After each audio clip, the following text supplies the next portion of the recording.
La crise sanitaire nous aura appris au moins une chose. Face à l'incertain, nous avons tendance à perdre l'essentiel de nos moyens. Les salariés s'inquiètent logiquement pour leur emploi, les consommateurs s'enquièrent des produits de première nécessité dans la première supérette venue, les politiques bafouillent sur l'utilité du port du masque pour stopper la propagation du virus, les parents s'angoissent de voir partir leur chère tête blonde sur le chemin de l'école. Devant l'inconnu, nous sommes comme tétanisés dans nos réflexions aussi bien que dans nos actions. Or, il faut bien dire que pour les philosophes, cette angoisse existentielle n'est pas si nouvelle qu'elle en a eu l'air tout au long de l'année 2020. Depuis toujours, ils s'interrogent sur la manière de vivre en attendant peut-être de renouer avec un peu plus de confiance et de clarté. Une part du travail philosophique consistant justement à faire coexister cette quête de vérité dont les philosophes font leur miel, tout en maintenant une curiosité et surtout une capacité à se méfier de leur propre certitude, à demeurer ouvert à la possibilité d'une rencontre avec une femme, un enfant, un étranger, un événement ou une puissance. Cette série de possibles rencontres nous est proposée par Dorian Astor, un philosophe spécialiste de Nietzsche qui, dans son dernier essai La passion de l'incertitude, se propose de changer notre perspective un instant. Et si en effet la quête de certitude objective n'était jamais qu'un appétit d'ogre, une faim de loup, une attitude au fond débilitante? Il prend l'exemple symptomatique des troubles obsessionnels compulsifs, les TOC, dont souffrent ceux qui ne sont jamais assez certains d'avoir fait tout ce qu'ils avaient à faire. À force de vouloir vérifier la serrure, je ne puis plus quitter la maison. À force de vérifier la propreté, je ne sors plus de la salle de bain, écrit ici Astor. Quelles seraient alors les leçons à tirer pour un management éclairé en période pandémique? À mon sens, elles seraient au nombre de 3.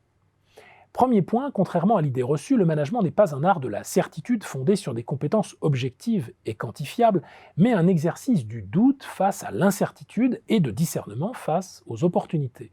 Il s'agit pour les managers de cultiver leur capacité négative, c'est-à-dire une manière de résoudre les problèmes organisationnels à partir d'une intelligence des possibles, comme disait Pierre Aubenque, et non pas à partir d'un plan qu'un robot pourrait accomplir à leur place.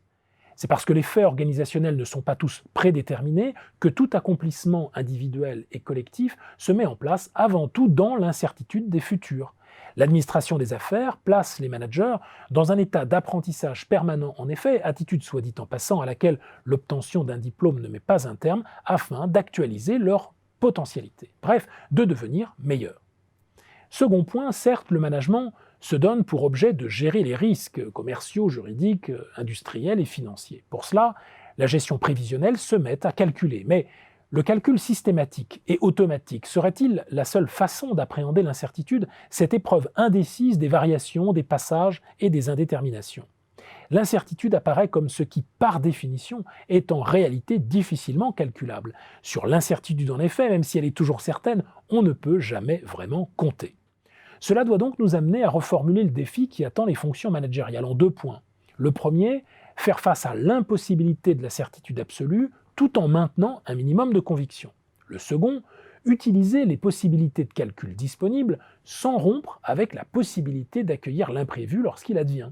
Imaginons donc ici la figure d'un manager bifront, tel qu'indirectement cet ouvrage nous en offre le portrait, capable de synthèse entre quelques principes certains et grossiers auxquels les calculs nous donnent accès, et une multitude de principes subtils mais incertains qui sont liés à nos capacités négatives évoquées plus haut. C'est pourtant dans cet espace mitoyen entre les déterminismes systématiques de nos outils de prévision d'un côté et la passion de l'incertitude de l'autre que nos organisations trouveront le mieux à exercer leur puissance et à faire advenir leur succès.